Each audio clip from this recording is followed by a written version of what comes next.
Welcome back to Get Solutions. This is your Lokesh. In previous session, we had a discussion regarding the various statistical functions. That is how we are going to use the formulas in MS Excel spreadsheet. Right? Okay. So in this session, we are going to discuss the various financial functions of MS Excel spreadsheet. So these are some of the financial functions which is necessary to calculate the present value and NPR, that is the number of periods, and rate, that is the interest rate, and PMT, it is also called as payment, and per month payment. Okay, so IPMT in the sense that is interest payment, which means interest per month payment. So similarly, PPMT in the sense principal payment or principal per month payment. And you know very well that is the NPV in the sense net present value, and IRR is nothing but internal rate of return. And similarly, SLN in the sense that is a straight line method of depreciation, that is straight line method of depreciation. And DB in the sense that is diminishing balance method or declining balance method of depreciation, or it is also called as return down value method of depreciation. And the last one, SYD, that is the sum of year digit depreciation. So I will explain with the examples, that is one by one. So then you will get a clarity on these these financial functions. Okay, so let's see one by one.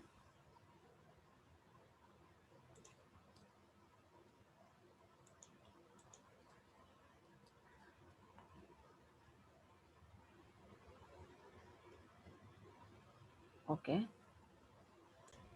see the concepts, that is first one, net present value, sorry, that is the present value, and NPER, that is periods, that is number of periods, and rate and payment. Okay, so why I am using this PV, number of period and rate and payment in the single PPT in the sense, because see, in the present value calculation, that is what we are going to calculate the PV, that is the present value calculation. In this present value calculation, it includes the other concepts. So if you want to calculate the present value, we need rate, that is rate of interest, and number of period, or tenure, or maturity period, or payment, that is the per month payment, and future value. So therefore I was included these concepts in present value. Okay, so ಇದು ಈಸಿಯಾಗಿರುತ್ತೆ ಅಂತ ಹೇಳಿ ನಾನು ಇದರಲ್ಲಿ include ಮಾಡಿ ನಿಮಗೆ ಹೇಳ್ಕೊಡ್ತಿದ್ದೀನಿ. That's it. Okay, so because why we are using and we are considering these concept in this present value calculation in the sense, because the formula to calculate the present value is nothing but is equal to PV. So I already told that always all the formulas in MS Excel starts with the equal symbol. So therefore we have to use to calculate the present value, that is PV as a short form. In order to calculate the present value, we need rate of interest and number of period and months, that is payment per month, and future value and type. So ಇಲ್ಲಿ square bracket ಹಾಕಿರೋದ್ರಿಂದ ಇದು optional, ಕೊಟ್ರೆ ಕೊಡ್ಬೋದು, ಬಿಟ್ರೆ ಬಿಡ್ಬೋದು. Okay, so ಇದು optional, ಇದು ಕೊಟ್ಟಿಲ್ಲ ಅಂತ ನಮಗೆ ಆನ್ಸರ್ ಕರೆಕ್ಟ್ ಆಗಿ ಬರುತ್ತೆ.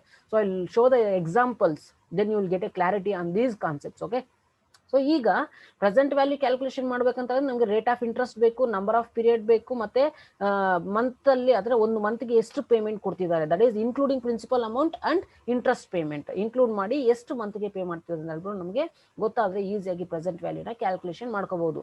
Then see the terminologies and terms of this present value and rate and all. See, present value ಅಂತ ಹೇಳಿದ್ರೆ ಏನು ಅಂತ ಹೇಳಿದ್ರೆ, see, this present value is the financial function. Okay, so that's why it is classified as a financial function. So present value is a financial function. It calculates the present value of a loan. So ಏನ್ calculation ಮಾಡುತ್ತೆ ಅಂತ ಹೇಳಿದ್ರೆ, at present the loan amount, ಅಥವಾ ಈಗ for example ನಾವು ಏನಾದರೂ ತಗೋಬೇಕಂತ ಹೇಳಿದ್ರೆ, ಈಗ ಫ್ಯೂಚರ್ ಅಲ್ಲಿ ಈಗ 30,000 rupees ನಾವು ಈಗ ತಗೊಳ್ತಿದೀವಿ ಅಂತ ಹೇಳಿದ್ರೆ, ಫ್ಯೂಚರ್ ಅಲ್ಲಿ the value of this 30,000 will be more, right? Even though if it is more in future, now what we borrowed 30,000 from the external suppliers or from the external source, that is equal to the future value in the future, right? So therefore a present value, so it is a similar concept. Net present value ಅಂತ concept ನ ತಗೊಳ್ಳಿ. Net present value ಏನಕ್ಕೆ calculation ಮಾಡ್ತೀವಿ? Future ಅಲ್ಲಿ ನಾವು receive ಮಾಡೋ amount ಈಗ ಎಷ್ಟು ವರ್ತಿದೆ ಅಂತ ಹೇಳ್ಬಿಟ್ಟು ನಾವು ಕ್ಯಾಲ್ಕುಲೇಷನ್ ಮಾಡೋದು. So similarly the present value also what we borrowed at present. For example 5 lakhs ಏನಾದರೂ ನಾವು ಲೋನ್ ತಗೋಬೇಕು ಅನ್ಕೊಂಡಿದ್ರೆ at present, that is the present value. For example 3 lakhs ಏನಾದರೂ ತಗೋಬೇಕು ಅನ್ಕೊಂಡಿದ್ರೆ that is 3 lakh is the present value. So this present value is a function. It calculates the present value of a loan amount or the investment amount based on the certain interest rates. So certain interest rates base ಮೇಲೆ ಇದು present ವ್ಯಾಲ್ಯೂನ calculation ಮಾಡುತ್ತೆ. ಅದು ಯಾವ ತರ ಅಂತ ಹೇಳ್ಬಿಟ್ಟು ನಾನು ಎಕ್ಸಾಂಪಲ್ನ ಎಕ್ಸ್ಪ್ಲೇನ್ ಮಾಡುವಾಗ ನಿಮಗೆ ಹೇಳ್ಕೊಡ್ತೀನಿ. Just you have to know the terminologies. So present value ಅಂದ್ರೆ ಗೊತ್ತಿದೆ. Next number of periods. See the number of periods is the financial function used to calculate the number of months or number of periods or number of years required to pay the interest amount for the loan amount. Okay, so yen is the number of periods antale, it is nothing but a time period to repay the amount with the principal and interest amount. So ಎಷ್ಟು ದಿನ ಬೇಕು ಅಥವಾ ಎಷ್ಟು months ಬೇಕು ಅಥವಾ ಎಷ್ಟು years ಬೇಕು ಅನ್ನೋದನ್ನ ಕ್ಯಾಲ್ಕುಲೇಷನ್ ಮಾಡೋದಕ್ಕೆ ನಾವು ನಂಬರ್ ಆಫ್ ಪೀರಿಯಡ್ಸ್ ಅಂತ ಹೇಳ್ಬಿಟ್ಟು ನಾವು ಕರಿತೀವಿ. See again the rate. So in this rate, that is based on this rate only the number of periods and number of lone amount and the present value is calculating, right? C the rate is also A financial function or it is the rate of interest for the period. This function is used to calculate the interest rate for the month. So ಒಂದು ಮಂತ್ಗೆ ಎಷ್ಟು rate of interest base ಮೇಲೆ ಕೊಡ್ತಿದ್ದಾನೆ, that is based on loan amount and number of period. ಎಷ್ಟು interest rate ಕೊಡ್ತಿದ್ದಾನೆ ಅಂತ ಹೇಳ್ಬಿಟ್ಟು calculation ಮಾಡೋದಕ್ಕೆ rate of interest ಅಂತ ಹೇಳ್ಬಿಟ್ಟು ನಾವು ಕರಿತೀವಿ ಅಥವಾ ರೇಟ್ ಅಂತ ಹೇಳ್ಬಿಟ್ಟು ನಾವು ಕರಿತೀವಿ. Okay, so here these terminologies have the inter connection, right? For example ನೋಡಿ, ರೇಟ್ ನ ಕ್ಯಾಲ್ಕುಲೇಷನ್ ಮಾಡ್ಕೋಬೇಕಂತ ಹೇಳಿದ್ರೆ ಅದರ್ ಟರ್ಮ್ಸ್ ಇನ್ಫಾರ್ಮೇಶನ್ ಕೊಟ್ಟಿರ್ತಾರೆ. ಫಾರ್ ಎಕ್ಸಾಂಪಲ್ ಪ್ರೆಸೆಂಟ್ ವ್ಯಾಲ್ಯೂನ ಕ್ಯಾಲ್ಕುಲೇಷನ್ ಮಾಡ್ಕೋಬೇಕಂತ ಹೇಳಿದ್ರೆ rate, NPR and PMT information ಕೊಟ್ಟಿದ್ದಾರೆ. ಸೊ ಅದೇ ತರ NPR ನಂಬರ್ ಆಫ್ ಪೀರಿಯಡ್ ನ ಕ್ಯಾಲ್ಕುಲೇಷನ್ ಮಾಡ್ಬೇಕಂದ್ರೆ ಈ 3 ಇನ್ಫಾರ್ಮೇಶನ್ ಕೊಟ್ಟಿರ್ತಾರೆ, ಅಥವಾ ಪೇಮೆಂಟ್ ಕ್ಯಾಲ್ಕುಲೇಷನ್ ಮಾಡ್ಕೋಬೇಕಂದ್ರೆ ಈ 3 ಇನ್ಫಾರ್ಮೇಶನ್ ಕೊಟ್ಟಿದ್ದಾರೆ. ಸೊ ಅದಕ್ಕೆ ನಾನು ಇಲ್ಲೇ ಎಕ್ಸ್ಪ್ಲೇನ್ ಮಾಡ್ತಿದ್ದೀನಿ. These are the interrelated concepts. So therefore you have to know to apply the formula in MS Excel. So these terminologies. So next, what do you mean by this payment? See, the payment is also another financial function. The payment made for the each period. Typically a payment includes the principal amount and interest, but no other fees and taxes. So payment ಅಂತ ಹೇಳಿದ್ರೆ ಒಂದು ಮಂತ್ಗೆ ನಾವು ಎಷ್ಟು pay ಮಾಡ್ತಿದೀವಿ, that includes principal amount ಜೊತೆಗೆ interest ನ ಸೇರಿಸಿ ನಾವು ಒಂದು ಮಂತ್ಗೆ ಎಷ್ಟು ಪೇ ಮಾಡ್ತಿದೀವಿ, that is based on the interest rate. But this payment ನಾವು ಒಂದು ಮಂತ್ಗೆ ಏನ್ ಕೊಡ್ತೀವಿ ಬೇರೆಯವ್ರಿಗೆ, ಯಾಕೆ ಕೊಡ್ತೀವಿ ಬೇರೆಯವ್ರಿಗೆ ಅಂತ ಹೇಳಿದ್ರೆ because we borrowed loan from the other sources, right? So loan ತಗೊಂಡಿದ್ದೀರಾ ಅಂತ ಹೇಳಿದ್ರೆ ಸೊ ಮಂತ್ಲಿ ಮಂತ್ಲಿ ನಾವು ಇಂಟ್ರೆಸ್ಟ್ ಜೊತೆಗೆ ಪ್ರಿನ್ಸಿಪಲ್ ಪೇಮೆಂಟ್ ನು ಕೊಡ್ತಾ ಇರ್ತೀವಿ. So that amount, that payment for a month is called as payment ಅಂತ ಹೇಳ್ಬಿಟ್ಟು ನಾವು ಕರಿತೀವಿ. ಅಂದ್ರೆ PMT ಪೇಮೆಂಟ್ ಅಂತ ಹೇಳ್ಬಿಟ್ಟು ನಾವು ಕರಿತೀವಿ. ಈ ಪೇಮೆಂಟ್ ಅಲ್ಲಿ ಯಾವುದೇ ರೀತಿಯಲ್ಲಿ ಟ್ಯಾಕ್ಸ್ ಮತ್ತೆ ಅದರ್ ಫೀಸಸ್ ಇನ್ಕ್ಲೂಡ್ ಆಗಿರೋದಿಲ್ಲ. This payment only includes the principal amount and interest rate, that's it. Okay, so ಈಗ ನೋಡಿ ಫಾರ್ಮುಲಾ ನಿಮಗೆ ಯಾವ ತರ ನೆನಪಿಟ್ಕೋಬಹುದು ಅಥವಾ ಸಿಂಟ್ಯಾಕ್ಸ್ ಬಂದು ನೀವು ನೆನಪಲ್ಲಿ ಇಟ್ಕೋಬೇಕು ಅಂತ ಏನಿಲ್ಲ. ಎಕ್ಸೆಲ್ ಅಲ್ಲಿ ನೀವು ಟೈಪ್ ಮಾಡಿದ್ರೆ ಆಟೋಮೆಟಿಕ್ ಆಗಿ ಸಿಂಟ್ಯಾಕ್ಸ್ ಬರುತ್ತೆ. ಸೊ ಜನರಲ್ ಆಗಿ ಏನ್ ವೇರಿಯೇಷನ್ಸ್ ಇದೆ ನೋಡಿ ಇಲ್ಲಿ. ಫಾರ್ ಎಕ್ಸಾಂಪಲ್ ಈಗ ಪ್ರೆಸೆಂಟ್ ವ್ಯಾಲ್ಯೂನ ಏನಾದ್ರು ಕ್ಯಾಲ್ಕುಲೇಷನ್ ಮಾಡಬೇಕು ಅಂತ ಏನಾದ್ರು ಇದ್ರೆ ರೇಟ್ ಆಫ್ ಇಂಟ್ರೆಸ್ಟ್ ಬೇಕು ಅಂಡ್ ನಂಬರ್ ಆಫ್ ಪೀರಿಯಡ್ಸ್ ಬೇಕು ಅಂಡ್ ಪೇಮೆಂಟ್ ಬೇಕು. So the future value and type base. So ಇದು ಹೇಳ್ಕೊಡ್ತೀನಿ ನಾನು ಏನು ಅಂತ ಹೇಳ್ಬಿಟ್ಟು. So future value and type ಬಂದ್ಬಿಟ್ಟು ಆಪ್ಷನಲ್, ಕೊಟ್ರೆ ಕೊಡ್ಬೋದು ಬಿಟ್ರೆ ಬಿಡ್ಬೋದು. ಓಕೆ, ಸೊ ಪೇಮೆಂಟ್ ಪ್ರೆಸೆಂಟ್ ವ್ಯಾಲ್ಯೂನ ಕ್ಯಾಲ್ಕುಲೇಷನ್ ಮಾಡ್ಕೋಬೇಕಂದ್ರೆ ರೇಟ್ ಆಫ್ ಇಂಟ್ರೆಸ್ಟ್ ಬೇಕು, ನಂಬರ್ ಆಫ್ ಪೀರಿಯಡ್ಸ್ ಬೇಕು ಅಂಡ್ ಪೇಮೆಂಟ್ ಬೇಕು. ಅಂದ್ರೆ ಒಂದ್ ಮಂತ್ಗೆ ಎಷ್ಟು ಕೊಡ್ತಿದ್ದಾರೆ ಅಂತ ಅಥವಾ ಪೇಮೆಂಟ್ ಮಾಡ್ತಿದ್ದಾರೆ ಅಂತ ಬೇಕು. ಸೊ ಅದೇ ತರ ಇಲ್ಲಿ number of periods, next formula number of periods ನ ಕ್ಯಾಲ್ಕುಲೇಷನ್ ಮಾಡ್ಕೊಂಡಿದೀವಿ. ಈ ನಂಬರ್ ಆಫ್ ಪೀರಿಯಡ್ ಜಾಗದಲ್ಲಿ ನೋಡ್ಕೊಳ್ಳಿ, ನಂಬರ್ ಆಫ್ ಪೀರಿಯಡ್ಸ್ ನ ಕ್ಯಾಲ್ಕುಲೇಷನ್ ಮಾಡ್ಕೊಂಡು rate and rate same. Next payment. So ಇದಾದ್ಮೇಲೆ ನೆಕ್ಸ್ಟ್ ಬಂದ್ಬಿಟ್ಟು ಪ್ರೆಸೆಂಟ್ ವ್ಯಾಲ್ಯೂ ಬಂದಿದೆ. ಸೊ ಎಲ್ಲ ಇಂಟರ್ಚೇಂಜ್ ಆಗುತ್ತೆ ಅಷ್ಟೇ ಈ ಸಿಂಟ್ಯಾಕ್ಸಸ್ ಅಲ್ಲಿ. ಸೊ ಅದೇ ತರ ರೇಟ್ ನೋಡಿ, ನಂಬರ್ ಆಫ್ ಪೀರಿಯಡ್ಸ್ ಇದೆ, ಪೇಮೆಂಟ್ ಇದೆ, ಮತ್ತೆ ಫ್ಯೂಚರ್ ವ್ಯಾಲ್ಯೂ ಇದೆ. So all are inter related concepts. So next payment ನ ಕ್ಯಾಲ್ಕುಲೇಷನ್ ಮಾಡ್ಕೋಬೇಕಂತ ಹೇಳಿದ್ರೆ rate, number of periods and present value. This future value and type is optional. So ಎಲ್ಲ same ಸಿಂಟ್ಯಾಕ್ಸೇ ಬರುತ್ತೆ. But concept ನಾವು ಯಾವ್ದನ್ನ ಕ್ಯಾಲ್ಕುಲೇಷನ್ ಮಾಡ್ತೀವಿ ಅದು ಮಾತ್ರ ಓಪನ್ ಬ್ರಾಕೆಟ್ ಅಂದ್ರೆ ಬ್ರಾಕೆಟ್ ಆಚೆಗೆ ಇರುತ್ತೆ. ಇನ್ನೆಲ್ಲ ಕಾನ್ಸೆಪ್ಟ್, ರಿಮೈನಿಂಗ್ ಕಾನ್ಸೆಪ್ಟ್ಸ್ ಎಲ್ಲ ಬ್ರಾಕೆಟ್ ಒಳಗಡೆ ಇರುತ್ತೆ. In order to calculate the particular present value, number of periods and rate and payment. Okay, so ಇದೇ ತರ present value, number of periods and rate and payment calculation ಆದಮೇಲೆ you have the next concept. C,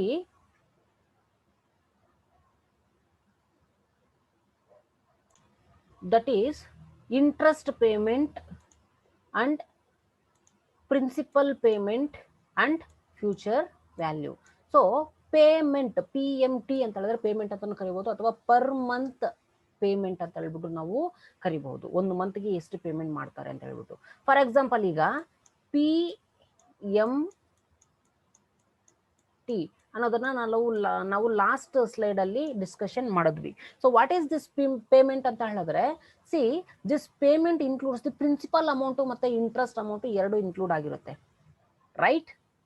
so this payment includes principal payment, that is PPMT, and interest payment, IPMT, that is interest payment. ಎರಡನ್ನು include ಆಗಿರುತ್ತೆ. So that is the concept here, interest payment and principal payment. Okay, so ಏನಿದು interest payment ಅಂತ ಹೇಳಿದ್ರೆ, see, this interest payment is a Excel interest payment function is a financial function. It returns the interest amount of a loan. So ಎಷ್ಟು interest ನ pay ಮಾಡ್ತಿದ್ದಾರೆ ಅಂತ ಹೇಳ್ಬಿಟ್ಟು ಅದನ್ನ return ಮಾಡುತ್ತೆ. So that is based on the loan amount and also that is based on the interest rate. Okay, so that is the case. The interest payment or interest per month payment is a Excel function or Excel financial function. It returns the interest amount of a loan payment given in a periods, that is for a given period of time. That is how, in the sense, by assuming the interest rate and based on the interest rate, and the total amount of payment are constant in all periods. So interest payment na athwa interest na calculation ಮಾಡುವಾಗ the rate of interest is common for the all the periods ಅಂತ ಹೇಳ್ಬಿಟ್ಟು assumption ಮಾಡ್ಕೊಳ್ಳುತ್ತೆ. Okay, so that is the case. So the next concept is principal payment. Okay, see, the Excel principal payment function can be used to calculate the principal portion of the given loan amount. ಈಗ loan ನಾವು ತಗೊಂಡಿದ್ದೀವಿ ಅಂತ ಹೇಳಿದ್ರೆ ಅದರಲ್ಲಿ ನಾವು monthly payment ಮಾಡ್ತೀವಿ. So that is called as payment. So ಇದರಲ್ಲಿ interest ನ ಮಾತ್ರ ನಾವು ಟೋಟಲ್ ಎಷ್ಟು ಪೇ ಮಾಡ್ತೀವಿ ಅನ್ನೋದನ್ನ ಇಂಟ್ರೆಸ್ಟ್ ಪೇಮೆಂಟ್ ಕ್ಯಾಲ್ಕುಲೇಷನ್ ಮಾಡಿದ್ರೆ, ಅಸಲು ಅಂದ್ರೆ ಆಕ್ಚುಲ್ ಆಗಿ ಪ್ರಿನ್ಸಿಪಲ್ ಅಮೌಂಟ್ ಎಷ್ಟಿದೆ ಅಂತ ಹೇಳ್ಬಿಟ್ಟು ನಾವು ಕ್ಯಾಲ್ಕುಲೇಷನ್ ಮಾಡೋದಕ್ಕೆ PPMT ಫಂಕ್ಷನ್ ನ ಯೂಸ್ ಮಾಡ್ತೀವಿ. That is a financial function used in MS Excel to calculate the principal portion of the given amount of loan. So ಈಗ ಪ್ರಿನ್ಸಿಪಲ್ ಅಮೌಂಟ್ ನ ಕ್ಯಾಲ್ಕುಲೇಷನ್ ಮಾಡ್ಬೇಕಂತ ಹೇಳಿದ್ರೆ PPMT ಯೂಸ್ ಮಾಡ್ತೀವಿ. ಇಂಟ್ರೆಸ್ಟ್ ನ calculation ಮಾಡ್ಕೋಬೇಕಂತ ಹೇಳಿದ್ರೆ ಇಂಟ್ರೆಸ್ಟ್, ದಟ್ ಈಸ್ IPMT ನ calculation ಮಾಡ್ತೀವಿ. ಓಕೆ, ಸೊ ಟೋಟಲ್ ಪೇಮೆಂಟ್ ನ ಕ್ಯಾಲ್ಕುಲೇಷನ್ ಮಾಡ್ಕೋಬೇಕಂತ ಹೇಳಿದ್ರೆ PMT ಯೂಸ್ ಮಾಡ್ಕೊಳ್ತೀವಿ. Because this PMT is a amount or a sum amount. It includes both principal amount and interest amount for the period of time, that is for a month. Okay, so next ಈ ಎರಡು concept ನ ಬಿಟ್ಟಾಗ so next concept ಯಾವ್ದಿದೆ ಅಂತ ಹೇಳಿದ್ರೆ ಇದು future value. So ಇದು optional ಅಂತ ಹೇಳ್ಬಿಟ್ಟು ನಾನು ಹೇಳಿದ್ದೀನಿ. ಸಿ, ಏನಿದು ಫ್ಯೂಚರ್ ವ್ಯಾಲ್ಯೂ ಅಂತ ಹೇಳಿದ್ರೆ, ಫಾರ್ ಎಕ್ಸಾಂಪಲ್ ಈಗ ನಾನು ಅಸಂಪ್ಷನ್ ಮಾಡ್ಕೊಳ್ತೀನಿ. ಫಸ್ಟ್ ಎಕ್ಸಾಂಪಲ್ ತಿಳ್ಕೊಳ್ಳಿ. 500 rupees ಮಂತ್ಲಿ ಪೇಮೆಂಟ್ ಮಾಡೋದಕ್ಕೆ ರೆಡಿ ಇರ್ತೀನಿ at the rate of interest. So 2% ಏನೋ ಇಂಟ್ರೆಸ್ಟ್ ಹಾಕ್ತಾರೆ ನಾನು ಏನೋ ಲೋನ್ ತಗೊಂಡ್ರೆ. ಸೊ 2% ಏನಾದರೂ ಇಂಟ್ರೆಸ್ಟ್ ನಾನು ಒಪ್ಕೊಂಡು 500 rupees ನಾನು ಪೇಮೆಂಟ್ ಮಾಡೋದಕ್ಕೆ ನನಗೆ ಎಬಿಲಿಟಿ ಇದೆ, ನಾನು ಪೇ ಮಾಡ್ತೀನಿ ಅಂತ ಹೇಳಿದ್ರೆ ನನಗೆ ಫ್ಯೂಚರಲ್ಲಿ ಎಷ್ಟು ಅಮೌಂಟ್ ಬರಬಹುದು. ಅಥವಾ ಫಾರ್ ಎಕ್ಸಾಂಪಲ್ ಈಗ 1000 rupees ನಾನು ಒಂದು 5 years ರೆಗ್ಯುಲರ್ ಆಗಿ ಡೆಪಾಸಿಟ್ ಮಾಡ್ತೀನಿ ಬ್ಯಾಂಕಲ್ಲಿ. 5 years ಏನಾದರೂ ನಾನು ರೆಗ್ಯುಲರ್ ಆಗಿ ಡೆಪಾಸಿಟ್ ಮಾಡ್ತಾ ಹೋದ್ರೆ 5 years ಅಂದರೆ ಪರ್ ಮಂತ್ಗೆ 1000 ಅಂತ ನನಗೆ 5 years ಆದಮೇಲೆ ಬೇಸ್ಡ್ ಆನ್ ಇಂಟ್ರೆಸ್ಟ್ ನಾನು 1000 rupees ಡೆಪಾಸಿಟ್ ಮಾಡಿದ್ರೆ 1 ಮಂತ್ಗೆ, ಸೊ ಈ ಬ್ಯಾಂಕ್ ಅವ್ರು ಬಂದ್ಬಿಟ್ಟು ಒಂದು 2% ಇಂಟ್ರೆಸ್ಟ್ ಏನೋ ಅಥವಾ 1% ಇಂಟ್ರೆಸ್ಟ್ ಏನಾದ್ರು ಕೊಟ್ಟರೆ ನನಗೆ 5 years ಆದಮೇಲೆ ನನಗೆ ಟೋಟಲ್ ಅಮೌಂಟ್ ಎಷ್ಟು ಬರಬಹುದು ಅನ್ನೋದನ್ನ ಕ್ಯಾಲ್ಕುಲೇಷನ್ ಮಾಡೋದಕ್ಕೆ ನಾವು ಫ್ಯೂಚರ್ ವ್ಯಾಲ್ಯೂ ಅಂತ ಹೇಳ್ಬಿಟ್ಟು ನಾವು ಕರಿತೀವಿ. C, this future value is one of the financial function calculate the future value of N investment based on the constant interest rate. 2% interest ನೀವು ನನಗೆ ಕೊಡ್ತಿದ್ದೀರಾ ಅಂತ ಹೇಳಿದ್ರೆ ನಾನು ನಿಮಗೆ 1000 rupees ಏನಾದರೂ ಡೆಪಾಸಿಟ್ ಮಾಡ್ತೀನಿ ಒಂದು 10 years ಅಂತ ಹೇಳಿದ್ರೆ ನೀವು ಒಪ್ಕೊಳ್ತೀರಾ. ನಾನು 1000 rupees ಡೆಪಾಸಿಟ್ ನಿಮಗೆ ಮಾಡ್ತಾ ಇರ್ತೀನಿ. ನೀವು ನಾನು 1000 rupees ನಿಮಗೆ ಹತ್ರ ಡೆಪಾಸಿಟ್ ಮಾಡೋದಕ್ಕೆ ನೀವು 2% ನನಗೆ ಇಂಟ್ರೆಸ್ಟ್ ಕೊಡ್ತೀರಾ ಅಂತ ಹೇಳಿದ್ರೆ ನಾನು ಎಷ್ಟು ವರ್ಷ ನಿಮಗೆ ಕೊಡಬೇಕು? 10 years ಕೊಡಬೇಕು. ಆ 10 years ಆದಮೇಲೆ ನನಗೆ ಟೋಟಲ್ ಅಮೌಂಟ್ ಎಷ್ಟು ಬರುತ್ತೆ ಅನ್ನೋದನ್ನು ಕ್ಯಾಲ್ಕುಲೇಷನ್ ಮಾಡೋದಕ್ಕೆ ನಾವು ಫ್ಯೂಚರ್ ವ್ಯಾಲ್ಯೂ ಫಂಕ್ಷನ್ನ ಯೂಸ್ ಮಾಡ್ತೀವಿ. That is the concept. Okay, so don't get confusion with the principal payment and interest payment and future value and all. Okay, so I will give you the explanation and with the example, then you will get a clarity. So idrallu aste syntax nodi, interest payment na calculation ಮಾಡ್ಕೋಬೇಕಂದ್ರೆ ನಮಗೆ rate of interest ಬೇಕು and ಇದು per ಅಂದರೆ year ಅಥವಾ per period ನಾನು ಹೇಳ್ತೀನಿ ಏನು ಅಂತ ಹೇಳ್ಬಿಟ್ಟು. ಓಕೆ, ಸೊ 1 yearಗೆ ಅಂತ ಹೇಳ್ಬಿಟ್ಟು ನಾವು ಕ್ಯಾಲ್ಕುಲೇಷನ್ ತಗೊಳ್ತೀವಿ ರೆಗ್ಯುಲರ್ ಆಗಿ. Next number of periods and present value and future value is the option and type is the option. Okay, so similarly principal ಪೇಮೆಂಟ್ನ ಕ್ಯಾಲ್ಕುಲೇಷನ್ ಮಾಡಬೇಕಂದ್ರೂ ನಮಗೆ ರೇಟ್ ಆಫ್ ಇಂಟ್ರೆಸ್ಟ್ ಬೇಕು per, that is per year ಅಂತ ಹೇಳ್ಬಿಟ್ಟು. Next number of periods and present value ಬೇಕು and future value is the option and type is the option. So future ವ್ಯಾಲ್ಯೂನ calculation ಮಾಡ್ಕೋಬೇಕಂದ್ರೆ rate of interest, number of periods and payment ಬೇಕು and present value is the option year. So ಇಲ್ಲಿ present value ಅನ್ನೋದು option, ನಾವು ಕೊಡದಿದ್ರೇನು ಅದು ನಡೆಯುತ್ತೆ ಯಾಕಂತ. Okay, so this is the actual syntax. C the future value is calculated based on the rate of interest and number of periods and payment. Here in this future value calculation the present value is the option and type is the option. So ಇದು ನೆನಪಲ್ಲಿ ಇಟ್ಕೊಳ್ಳಿ. General ಆಗಿ ನಿಮಗೆ ನೆನಪು ಬಂದಿಲ್ಲ ಅಂತಂದ್ರೆ ನಿಮಗೆ Excel ಅಲ್ಲಿ ಅದು ಫಾರ್ಮುಲಾ ತೋರಿಸ್ಕೊಡುತ್ತೆ ಯಾವ ತರ ನಾವು ಏನು ಹಾಕಬೇಕು ಅಂತ ಹೇಳ್ಬಿಟ್ಟು. That is the major advantage in MS Excel. Okay, so let see the example for this financial functions. So ಈ ಫಿನಾನ್ಷಿಯಲ್ ಫಂಕ್ಷನ್ಸ್ಗೆ ಈಗ ಫಸ್ಟ್ ನಾನು ಎಕ್ಸಾಂಪಲ್ನ ನಿಮಗೆ ಕೊಟ್ಟರೆ ಇನ್ನೂ ಕ್ಲಿಯರ್ ಆಗಿ ಅರ್ಥ ಆಗುತ್ತೆ. Okay, so let see the example ನಾವು. ಈಗ ನೋಡಿ, for example present value at present ನಾನು ಬಂದ್ಬಿಟ್ಟು 5 lakhs ತಗೋಬೇಕು ಅಂತ ಹೇಳ್ಬಿಟ್ಟು ನಾನು ಡಿಸೈಡ್ ಮಾಡಿದ್ದೀನಿ. So then this 5 lakh is the present value for me. So ಈ 5 lakhs ಬಂದ್ಬಿಟ್ಟು ನಾನು ತಗೊಳ್ತಿದ್ದೀನಿ ಅಂತ ಹೇಳಿದ್ರೆ, so interest, okay, interest rate ಬಂದ್ಬಿಟ್ಟು 14% ಹಾಕ್ತಾರೆ ಅಂತ ಅನ್ಕೊಳ್ಳಿ. Okay, so number of periods NPER. Okay, number of period ಬಂದ್ಬಿಟ್ಟು ನಾನು ಒಂದು 4 years ನಾನು ಕಟ್ತೀನಿ ಅಂತ ಹೇಳ್ಬಿಟ್ಟು ಅಂತ ಅನ್ಕೊಳ್ಳೋಣ. Okay, so this number of period is given in years. Okay, year ಅಂತ ಮೆನ್ಷನ್ ಮಾಡಿದ್ದೀನಿ. ಓಕೆ, ಸೊ ಈಗ present value is 5 lakhs and interest amount ಅಥವಾ ಇಂಟ್ರೆಸ್ಟ್ ರೇಟ್ ಎಷ್ಟು? 14%. ಓಕೆ, ಸೊ ಇಲ್ಲಿ ಇಂಟ್ರೆಸ್ಟ್ ನಿಮಗೆ ಕನ್ಫ್ಯೂಷನ್ಸ್ ಏನಾದರೂ ಅದರ ರೇಟ್ ಅಂತ ಬರ್ಕೊಳ್ಳಿ. ಓಕೆ, ರೇಟ್ ಅಂತ ಕೊಟ್ಟಿದ್ದೀನಿ. ಸೊ ರೇಟ್ ಆಫ್ ಇಂಟ್ರೆಸ್ಟ್ ಎಷ್ಟು? 14% and number of periods 4 years ನಾನು ಪೇಮೆಂಟ್ ಮಾಡಬೇಕು. ಓಕೆ, ಸೊ ನಾವು you have the various financial functions. So present value ಇದೆ, next number of periods NPER number of periods ಇದೆ, next payment that is per month payment ಅಂತ ಇದೆ, next IPMT interest payment ಇದೆ, next PPMT principal payment ಅಂತ ಇದೆ, next rate ಅಂತ ಇದೆ, that is rate of interest calculation ಮಾಡಬಹುದು ಅಥವಾ ಫ್ಯೂಚರ್ ವ್ಯಾಲ್ಯೂಸು ಕ್ಯಾಲ್ಕುಲೇಷನ್ ಮಾಡಬಹುದು. ಸೊ ಇಷ್ಟು ಜನರಲ್ ಆಗಿ ನಾನು ಈಗ ನಿಮಗೆ ಎಕ್ಸ್ಪ್ಲೈನ್ ಮಾಡಿದ್ದೀನಿ. ಓಕೆ, ಸೊ ಈಗ ಫಸ್ಟ್ ಬಂದ್ಬಿಟ್ಟು ಪ್ರೆಸೆಂಟ್ ವ್ಯಾಲ್ಯೂನ ಕ್ಯಾಲ್ಕುಲೇಷನ್ ಮಾಡೋಣ. ಯಾವ ಥರ ಪ್ರೆಸೆಂಟ್ ವ್ಯಾಲ್ಯೂ ಕ್ಯಾಲ್ಕುಲೇಷನ್ ಮಾಡೋದು? ಸಿ ಫಾರ್ಮುಲಾ ಅಪ್ಲೈ ಮಾಡಿ ನೋಡಿ. So present value is calculated based on the rate of interest, number of periods and payment. So ಇಲ್ಲಿ ರೇಟ್ ಆಫ್ ಇಂಟ್ರೆಸ್ಟ್ 14% ಇದೆ. So number of periods 4 year ಇದೆ. Next payment per ಮಂತ್ಗೆ ಎಷ್ಟು payment ಮಾಡ್ತಿದ್ದೀವಿ ಅಂತ ಹೇಳ್ಬಿಟ್ಟು ಇಲ್ಲಿ ಇನ್ಫಾರ್ಮೇಷನ್ ಇಲ್ಲ, ರೈಟ್? ಸೊ ಅದಕ್ಕಾಗಿ ಫಸ್ಟ್ ಬಂದ್ಬಿಟ್ಟು ನಾವು ಪೇಮೆಂಟ್ನ ಕ್ಯಾಲ್ಕುಲೇಷನ್ ಮಾಡ್ಕೊಳ್ಳೋಣ. Okay, so keep it in mind. ಯಾವುದನ್ನು ಫಸ್ಟ್ ಕ್ಯಾಲ್ಕುಲೇಷನ್ ಮಾಡ್ಕೊಂಡ್ರೆ ನೆಕ್ಸ್ಟ್ ಯಾವುದಕ್ಕೆ ಲೀಡ್ ಕೊಡುತ್ತೆ ಅಂತ ತಿಳ್ಕೊಳ್ಳಿ. Okay, so based on that you have to calculate easily. So ಈಗ ಪ್ರೆಸೆಂಟ್ ವ್ಯಾಲ್ಯೂ ಕ್ಯಾಲ್ಕುಲೇಷನ್ ಮಾಡ್ಕೋಬೇಕಂತ ಹೇಳಿದ್ರೆ ನಮಗೆ ಪೇಮೆಂಟ್ ಬೇಕು. ಸೊ ಅದಕ್ಕೆ ನಾವು ಫಸ್ಟ್ ಪೇಮೆಂಟ್ನ ಕ್ಯಾಲ್ಕುಲೇಷನ್ ಮಾಡ್ಕೊಂಬಿಡೋಣ. ಓಕೆ, ಸಿ ಈಗ ಪೇಮೆಂಟ್ನ ನಾವು ಕ್ಯಾಲ್ಕುಲೇಷನ್ ಮಾಡೋಣ. Okay, is equal to payment calculation ಅಂದರೆ per month payment. So full form ಬೇಕಾದ್ರೆ ನೀವು ತಗೊಳ್ಳಿ. So payment is nothing but per month payment. ಯಾಕಂತಂದರೆ ಮಂತ್ಲಿ ಇನ್ಫಾರ್ಮೇಷನ್ ನಾವು ಕ್ಯಾಲ್ಕುಲೇಷನ್ ಮಾಡ್ತಿದ್ದೀವಿ. So keep it in mind. So ಈಗ ಮಂತ್ಲಿ ಇನ್ಫಾರ್ಮೇಷನ್ ನಾವು calculation ಮಾಡ್ತಿದ್ದೀವಿ ಅಂತಂದರೆ ಇಲ್ಲಿ ನಾವು ಮಂತ್ಲಿ ಇನ್ಫಾರ್ಮೇಷನ್ ಕೊಡಬೇಕಾಗುತ್ತೆ ಸರ್ಟೆನ್ ಫಾರ್ಮಲ್ಲಿ ಏನಾದರೂ ಸಿಗ್ನಿಫಿಕೆಂಟ್ ಇನ್ಫಾರ್ಮೇಷನ್ ಇದ್ದರೆ. ಓಕೆ, ಸೊ ಈಗ ನೋಡಿ ಪ್ರೆಸೆಂಟ್ ವ್ಯಾಲ್ಯೂ ಇಸ್ 5 lakhs ನಾನು ಲೋನ್ ತಗೋಬೇಕಂತ ಅಂದ್ಕೊಂಡಿದ್ದೀನಿ. ಸೊ ಇಂಟ್ರೆಸ್ಟ್ ಬಂದ್ಬಿಟ್ಟು 14%. ಜನರಲ್ ಆಗಿ ಇಂಟ್ರೆಸ್ಟ್ ರೇಟ್ ಬಂದ್ಬಿಟ್ಟು 1 yearಗೆ ಚಾರ್ಜ್ ಮಾಡ್ತಾರೆ, ದಟ್ ಈಸ್ 14% ಅಂತ ಹೇಳ್ಬಿಟ್ಟು. ಸೊ 1 yearಗೆ 14% ಅಂತ ಹೇಳಿದ್ರೆ 1 month, ಈಗ ನಾವು ಮಂತ್ಲಿ ಇನ್ಫಾರ್ಮೇಷನ್ ಕ್ಯಾಲ್ಕುಲೇಷನ್ ಮಾಡ್ಕೊಳ್ಳೋದ್ರೆ 1 monthಗೆ ಎಷ್ಟು ಅಂತ ಕ್ಯಾಲ್ಕುಲೇಷನ್ ಮಾಡ್ಕೋಬೇಕು ಅಲ್ವಾ.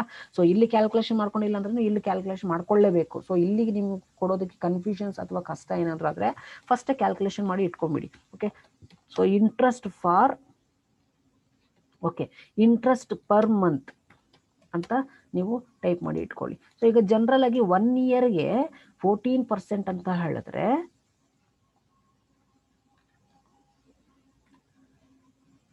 1 monthಗೆ ಎಷ್ಟು, ದಟ್ ಈಸ್ ಬೈ 12 ಹಾಕ್ಕೊಂಡ್ರೆ ನಮಗೆ 0.0116667. ಸೊ ಇಷ್ಟು ಪರ್ಸೆಂಟೇಜ್ ಬರುತ್ತೆ. This is the rate of interest per month. 1 monthಗೆ ಎಷ್ಟು ರೇಟ್ ಆಫ್ ಇಂಟ್ರೆಸ್ಟ್ ಅಪ್ಲಿಕಬಲ್ ಆಗುತ್ತೆ. And C the total NPER, number of period. So in months, ಯಾಕಂದರೆ ನಾವು ಮಂತ್ಸ್ ಬೇಸ್ ಮೇಲೆ ಕ್ಯಾಲ್ಕುಲೇಷನ್ ಮಾಡ್ತಿರೋದ್ರಿಂದ ಮಂತ್ಸ್ ತಗೊಳ್ತಿದ್ದೀವಿ. ಸೊ ಈಗ 4 years ಪೇ ಮಾಡಬೇಕು. So 1 monthಗೆ 1 yearಗೆ 12 months ಅಂತ ಏನಾದರೂ ಆದರೆ ಟೋಟಲ್ ಎಷ್ಟು ಇಯರ್ಸ್ ಇದೆ, 4 years ಇದೆ. ಸೊ 4 yearsಗೆ ಟೋಟಲ್ 48 months ನಾನು ಪೇಮೆಂಟ್ ಮಾಡಬೇಕು. ರೇಟ್ ಆಫ್ ಇಂಟ್ರೆಸ್ಟ್ 14% ಹಂಗೆ ಅಂದರೆ 1 yearಗೆ. ಸೊ 1 monthಗೆ 0.011 ಇಂಟ್ರೆಸ್ಟ್ ರೇಟ್ ಹಂಗೆ ನಾನು 48 months ನಾನು ಪೇ ಮಾಡಬೇಕು. ಓಕೆ, ಸೊ ಈಗ ನೋಡಿ ಫಸ್ಟು ಈಗ ಪ್ರೆಸೆಂಟ್ ವ್ಯಾಲ್ಯೂ ಕ್ಯಾಲ್ಕುಲೇಷನ್ ಮಾಡೋದಕ್ಕಾಗೋದಿಲ್ಲ, ಯಾಕಂದರೆ ಅದರ ಪ್ರೆಸೆಂಟ್ ವ್ಯಾಲ್ಯೂ ಆಲ್ರೆಡಿ ಕೊಟ್ಟಿದ್ದಾರೆ ಅಂತ ಅನ್ಕೊಳ್ಳಿ. ಸೊ ಈಗ ಪೇಮೆಂಟ್ ನಾನು 1 monthಗೆ ಎಷ್ಟು ಪೇ ಮಾಡ್ತಿದ್ದೀನಿ ಅಂತ ಹೇಳ್ಬಿಟ್ಟು ನಾವು ಕ್ಯಾಲ್ಕುಲೇಷನ್ ಮಾಡ್ಕೊಳ್ಳೋಣ. Okay, because year present value calculation ಮಾಡ್ಕೋಬೇಕು ಅಂತ ಹೇಳಿದ್ರೆ ನಮಗೆ ರೇಟ್ ಆಫ್ ಇಂಟ್ರೆಸ್ಟ್ ಇದೆ ಆ್ಯಂಡ್ ನಂಬರ್ ಆಫ್ ಪೀರಿಯಡ್ಸ್ ಇದೆ ಆ್ಯಂಡ್ ಪೇಮೆಂಟ್ ಬೇಕು. ಸೊ ಅದಕ್ಕೆ ನಾವು ಇಲ್ಲಿ ಪೇಮೆಂಟ್ನ ಫಸ್ಟ್ ಕ್ಯಾಲ್ಕುಲೇಷನ್ ಮಾಡ್ಕೊಂಡಿದ್ದಾದ್ಮೇಲೆ ಪ್ರೆಸೆಂಟ್ ವ್ಯಾಲ್ಯೂಗೆ ಬರೋಣ. ಓಕೆ, ಸೊ ನೆಕ್ಸ್ಟ್ ಯಾವುದಕ್ಕೆ ಲೀಡ್ ಕೊಡುತ್ತೆ ನೋಡೋಣ. ಈ payment PMT, that is payment per month payment ಅಂತಲೂ ಕರಿಬಹುದು. ಓಕೆ, ಸೊ ಈಗ rate of interest, so payment per month ಅಥವಾ ಪರ್ ಮಂತ್ ಪೇಮೆಂಟ್ ನಾವು ಕ್ಯಾಲ್ಕುಲೇಷನ್ ಮಾಡ್ತಾ ಇರೋದ್ರಿಂದ ರೇಟ್ ಆಫ್ ಇಂಟ್ರೆಸ್ಟ್ ಆನ್ಯಲ್ಗೆ ಅಪ್ಲೈ ಮಾಡೋದಕ್ಕಿಂತ ಮಂತ್ಗೆ ಅಪ್ಲೈ ಮಾಡಿದ್ರೆ ಈಸಿಯಾಗಿ ಕ್ಯಾಲ್ಕುಲೇಷನ್ಗೆ ಸಿಗುತ್ತೆ. Okay, so see the rate of interest per month, ಇದನ್ನ ಕ್ಲಿಕ್ ಮಾಡ್ತಿದ್ದೀವಿ. Okay, comma next number of periods. So comma press ಮಾಡಿದ ತಕ್ಷಣ ನೆಕ್ಸ್ಟ್ ನೀವು ಏನು ಕೊಡಬೇಕಂತ ಅದೇ ಹೇಳ್ಕೊಡುತ್ತೆ. Next you have to enter number of periods. So ಎಷ್ಟು ಮಂತ್ಸ್ ನಾನು ಪೇ ಮಾಡಬೇಕು, 48 months ಪೇಮೆಂಟ್ ಮಾಡಬೇಕು. Next what is the present value. So present value is 5 lakhs. Okay, so ಈಗ 5 lakhs ಅಂತ ಹೇಳಿದ್ರೆ ಟೋಟಲ್ 1 monthಗೆ ನಾನು ಎಷ್ಟು ಪೇ ಮಾಡಬೇಕು, 13,663.24 rupees ನಾನು ಪೇ ಮಾಡಬೇಕು. So I already told that this payment includes principal amount and interest amount. So ಈ principal amount ಎಷ್ಟಿದೆ ಅಥವಾ ಇಂಟ್ರೆಸ್ಟ್ ಅಮೌಂಟ್ ಎಷ್ಟಿದೆ, ಈ ಟೋಟಲ್ 1 month ನಾನು ಏನು ಪೇ ಮಾಡ್ತಿದ್ದೀನಿ ಅದರಲ್ಲಿ ಕ್ಯಾಲ್ಕುಲೇಷನ್ ಮಾಡೋಣ. ಸೊ ಜನರಲ್ ಆಗಿ ಕ್ಯಾಲ್ಕುಲೇಷನ್ ಮಾಡಿ is equal to interest payment. Interest ಮಾತ್ರ ಎಷ್ಟು ಪೇಮೆಂಟ್ ಮಾಡ್ತಿದ್ರು ನೋಡೋಣ.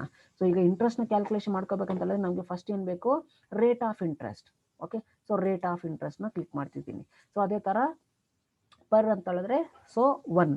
ಓಕೆ, ಸೊ 1 monthಗೆ ಅಥವಾ 1 year ಇನ್ಫಾರ್ಮೇಷನ್ ಕೊಡಿದ್ರೆ ಅದು ಇಯರ್ ತಗೊಳುತ್ತೆ. 1 month ಇನ್ಫಾರ್ಮೇಷನ್ ಕೊಟ್ಟಿದ್ರೆ ಮಂತ್ ಅಂತ ಅಸಂಪ್ಷನ್ ಮಾಡ್ಕೊಳ್ಳಿ. So just you have to give only 1. Okay, so 1.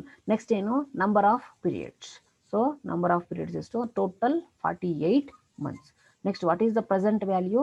So present value is 5 lakhs just. Okay, so interest amount ಮಾತ್ರ ನಾನು ಎಷ್ಟು ಪೇಮೆಂಟ್ ಮಾಡ್ತಿದ್ದೀನಿ, ಟೋಟಲ್ 5,833.33 ಪರ್ ಮಂತ್. 1 monthಗೆ 5,000 ಚೇಂಜ್ ನಾನು ಇಂಟ್ರೆಸ್ಟ್ನ ಪೇಮೆಂಟ್ ಮಾಡ್ತಿದ್ದೀನಿ. ಸೊ ಅದೇ ಥರ ಪ್ರಿನ್ಸಿಪಲ್ ಪೇಮೆಂಟ್ ಎಷ್ಟು ಮಾಡ್ತೀನಿ, ಆ್ಯಕ್ಚುಲ್ ಅಮೌಂಟ್ ಆಫ್ ಲೋನ್ ಎಷ್ಟು ಪೇಮೆಂಟ್ ಮಾಡ್ತಿದ್ದೀನಿ ನೋಡೋಣ. PPMT.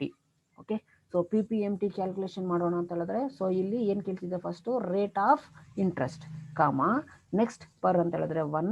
Next number of periods ಎಷ್ಟು, 48 months comma next present value ಕೇಳ್ತಿದೆ, ಪ್ರೆಸೆಂಟ್ ವ್ಯಾಲ್ಯೂನ ಕ್ಲಿಕ್ ಮಾಡಿ. ಸೊ ಈಗ ಆ್ಯಕ್ಚುಯಲ್ ಪ್ರಿನ್ಸಿಪಲ್ ಪೇಮೆಂಟು ನಾನು 7,829.90 ಪೇ ಮಾಡ್ತಿದ್ದೀನಿ. Okay, so this is the actual payment, that is principal payment and interest payment. So ಎಕ್ಸ್ಪ್ಲನೇಷನಲ್ಲಿ ಏನಿತ್ತು, payment includes both interest payment and principal payment. So ಈಗ interest payment ಮತ್ತು principal payment ಎರಡು ಪೇಮೆಂಟಲ್ಲಿ include ಆಗಿದೆ ಅಂತ ಹೇಳಿದ್ರೆ ಇವೆರಡನ್ನು ಆ್ಯಡ್ ಮಾಡಿದ್ರೆ 13,663.24 ಬರಬೇಕು. Okay, so let's add the interest payment and principal payment. So ಅಡಿಷನ್ಗೆ ನಾವು ಸಮ್ ಅಂತ ಯೂಸ್ ಮಾಡ್ತೀವಿ. ಸೊ ಯಾವುದನ್ನು ಆ್ಯಡ್ ಮಾಡಬೇಕು? ಇಂಟ್ರೆಸ್ಟ್ ಪೇಮೆಂಟ್ ಮತ್ತು ಪ್ರಿನ್ಸಿಪಲ್ ಪೇಮೆಂಟ್ನ ಆ್ಯಡ್ ಮಾಡಬೇಕು. Okay, see actually we are getting 13,663.24. So then this payment includes interest payment and principal payment. So ಎರಡನ್ನು ಸೇರಿಸಿ ಒಂದು ಮಂತ್ಗೆ ಎಷ್ಟು ಪೇಮೆಂಟ್ ಮಾಡ್ತಿದ್ದೀವಿ? 13,663.24 rupees ನಾವು ಪೇ ಮಾಡ್ತಿದ್ದೀವಿ. ಓಕೆ, ಸೊ ಈಗ ನೋಡಿ ನಮಗೆ ಪ್ರೆಸೆಂಟ್ ವ್ಯಾಲ್ಯೂ ಅಥವಾ ಪೇಮೆಂಟು ಸಿಕ್ಕಿದೆ. ಸೊ ಈಗ ನಾವು ಪ್ರೆಸೆಂಟ್ ವ್ಯಾಲ್ಯೂ ಕ್ಯಾಲ್ಕುಲೇಷನ್ ಮಾಡಬಹುದಾ? ನೋಡೋಣ. Is equal to present value. Present ವ್ಯಾಲ್ಯೂನ ಕ್ಯಾಲ್ಕುಲೇಷನ್ ಮಾಡ್ಕೋಬೇಕಂತ ಹೇಳಿದ್ರೆ ಏನು ಬೇಕು? First rate of interest per month. Next ಏನು ಬೇಕು? Number of periods, that is 48 months ಬೇಕು. ನೆಕ್ಸ್ಟ್ ಏನು ಬೇಕು? ಪೇಮೆಂಟ್. ಸೊ ಪೇಮೆಂಟ್ ಇಲ್ಲಿ ನಾವು ಕ್ಯಾಲ್ಕುಲೇಷನ್ ಮಾಡಿದ್ದೀವಿ. ಓಕೆ, ಸೊ ಬ್ರಾಕೆಟಲ್ಲಿ ಏನು ತೋರಿಸಿದೆ ಅಂತ ಹೇಳಿದ್ರೆ payment, we are paying to somebody. Cash is going out from the business organization, right? So therefore it shows the minus value. Okay, so ಈಗ ಪೇಮೆಂಟ್ ನಾವು ತೋರಿಸಬೇಕು. Okay, so number of periods ಆಗಿದೆ. Next ಬಂದು payment. Okay, so payment ಕೊಟ್ಟಿದ್ದೀವಿ. ಈಗ close ಮಾಡಿ. So total 5 lakhs is the present value. So ಇಷ್ಟರ base ಮೇಲೆ ನಾವು ಕ್ಯಾಲ್ಕುಲೇಷನ್ ಮಾಡಿದ್ರೆ 5 lakhs is the present value. In case ಏನಾದರೂ ಈ ಪ್ರೆಸೆಂಟ್ ವ್ಯಾಲ್ಯೂ ಕೊಟ್ಟಿಲ್ಲ ಅಂತ ಹೇಳಿದ್ರೆ ನಾವು ಯಾವ ಥರ ಕ್ಯಾಲ್ಕುಲೇಷನ್ ಮಾಡೋದು ಅಂತ ಹೇಳಿದ್ರೆ based on present value financial function, that's it. Okay, so ಈಗ ಇಫ್ ಪ್ರೆಸೆಂಟ್ ವ್ಯಾಲ್ಯೂ ಕೊಟ್ಟಿದ್ದಾರೆ, ಪ್ರಿನ್ಸಿಪಲ್ ಪೇಮೆಂಟ್ ಕೊಟ್ಟಿದ್ದಾರೆ, ಇಂಟ್ರೆಸ್ಟ್ ಪೇಮೆಂಟ್ ಕೊಟ್ಟಿದ್ದಾರೆ ಅಂಡ್ PPMT ಕೊಟ್ಟಿದ್ದಾರೆ ಅಂತ ಅನ್ಕೊಳ್ಳೋಣ. ಸೊ ನಂಬರ್ ಆಫ್ ಪೀರಿಯಡ್ಸ್ ಯಾವ ಥರ ಕ್ಯಾಲ್ಕುಲೇಷನ್ ಮಾಡೋದು? NPER, ನಂಬರ್ ಆಫ್ ಪೀರಿಯಡ್ಸ್ ಯಾವ ಥರ ಕ್ಯಾಲ್ಕುಲೇಷನ್ ಮಾಡೋದು?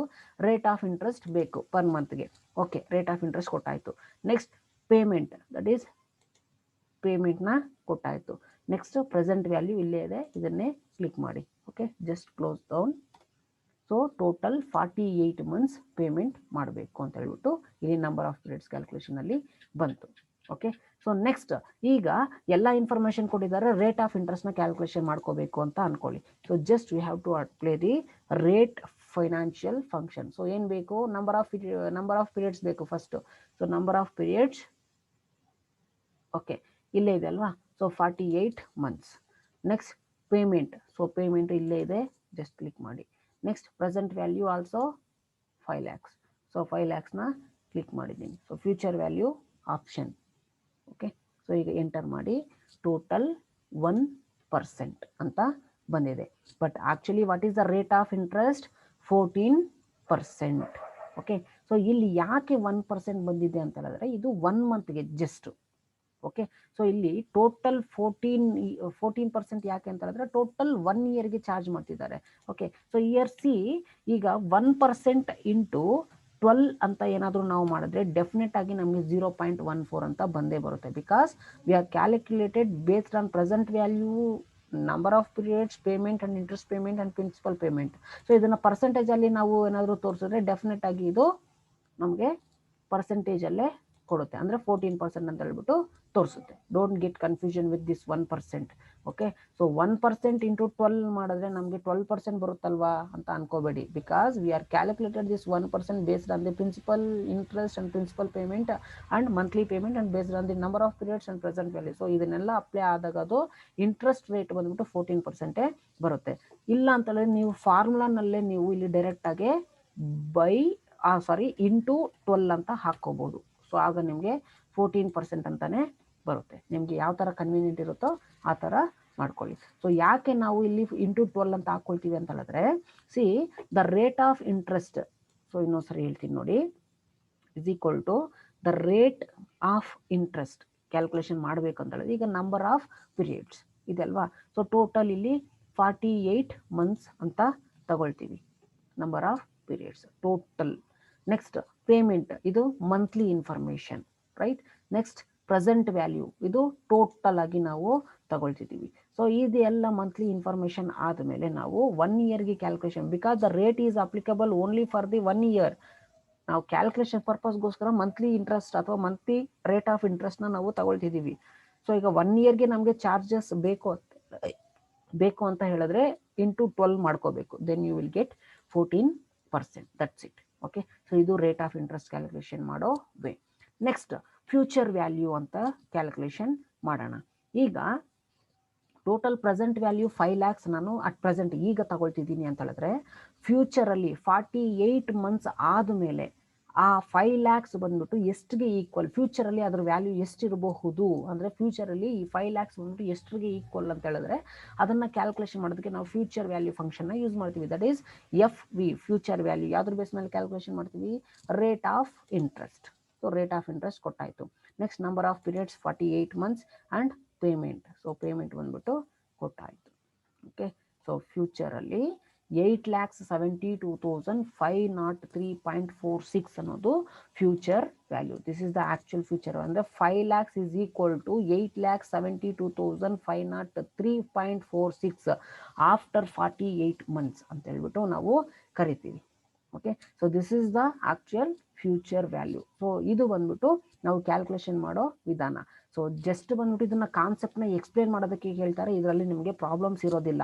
But you have to know ಯಾವ ಥರ ನಾವು ಅಪ್ಲೈ ಮಾಡ್ತೀವಿ ಸ್ಟ್ಯಾಟಿಸ್ಟಿಕಲ್ ಆ್ಯಂಡ್ ಫೈನಾನ್ಷಿಯಲ್ ಫಂಕ್ಷನ್ಸ್ನ ಅಂತ ಹೇಳ್ಬಿಟ್ಟು ತಿಳ್ಕೊಳ್ಳಿ. Okay, so I will tell you what you have to write in record.